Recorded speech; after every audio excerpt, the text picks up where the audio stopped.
বিএনপির মহাসচিব মির্জা ফখরুল ইসলাম আলমগীর বলেছেন, আমরা বলেছি আওয়ামী লীগ রাজনৈতিক দল, নির্বাচন করবে কি করবে না তা নির্ধারণ করবে জনগণ।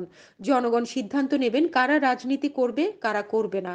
20 নভেম্বর বুধবার ফেনীর ফুলগাজীতে খালেদা জিয়ার পৈতৃক বাড়িতে বন্যায় ক্ষতিগ্রস্ত শিক্ষার্থী ও জনসাধারণের মধ্যে শিক্ষা উপকরণ এবং ঢেউটিন বিতরণ অনুষ্ঠানে তিনি এসব কথা বলেন। বিএনপির মহাসচিব বলেন, দেশের সবাইকে ঐক্যবদ্ধ হতে হবে। নতুন সরকার জঞ্জালগুলো পরিষ্কার করে একটা নির্বাচন দেবেন। সেই নির্বাচনের মাধ্যমে দেশ এগিয়ে যাবে। নতুন সরকার কাজ শুরু করেছেন, রাতারাতি সব সম্ভব না। আমরা বলছি, নির্বাচনটা তাড়াতাড়ি করলে ভালো হয়।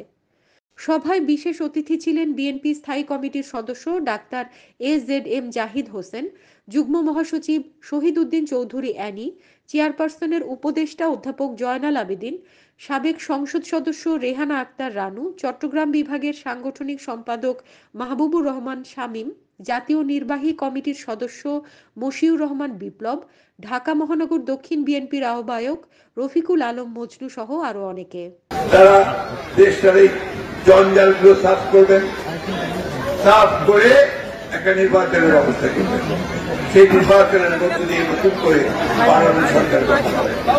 আমি আমার সাংবাদিক ভাইরা আছে, তাদের উদ্দেশ্যে একটু বলতে চাই, আপনারা দয়া করে এই উত্তরণের পথ থেকে সুগম করবার জন্য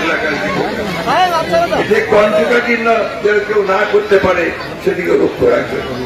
অনেক সময় আমরা যে কথা বলি সেই কথাগুলো ভুল ব্যাখ্যা দেওয়া হয়, এটা করা ঠিক না আমি মনে করি।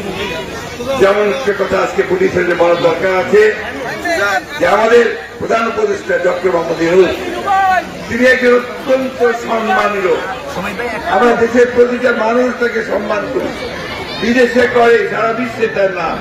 তিনি নোবেল পুরস্কার পেয়েছেন। নোবেল পুরস্কার পাওয়ার পর তিনি আমাকে, আমি তখন ম্যাডামের সঙ্গে কাজ করি, সামিউদ্দিন পেয়েছেন, আমাদের দেখে বললেন তোমরা ফুলের তোড়া নিয়ে তাকে স্বাগত জানিয়ে আসবে। সেই ছবি এখন আমার কাছে আছে। সেই মানুষকে আমরা দায়িত্ব দিয়েছি এই দেশের জঞ্জাল কম করার জন্য। তিনি কাজ শুরু করেছেন, রাতারাতি তো সবকিছু হয়ে যাবে না। এই 15 বছরের যে জঞ্জাল, সেই জঞ্জালকে সাফ করতে সময় লাগে, কিন্তু আপনার 3 মাসের মধ্যে কিছুটা পুরোপুরি সম্ভব। অনেক কাজ করেছেন, তাই না? শান্তি শৃঙ্খলা ফিরিয়েছেন তো? আওয়ামী লীগের লোক কি অত্যাচার করতে পারে? পারেছে না? কাজ শুরু হয়েছে, তাই না?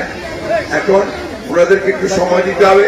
ওরা কাজ শেষ করে ফেললে নিশ্চয়ই নির্বাচন হবে এবং জনগণের সরকার আসবে। হানির ইসলাম, CN বাংলা নিউজ ডেস্ক।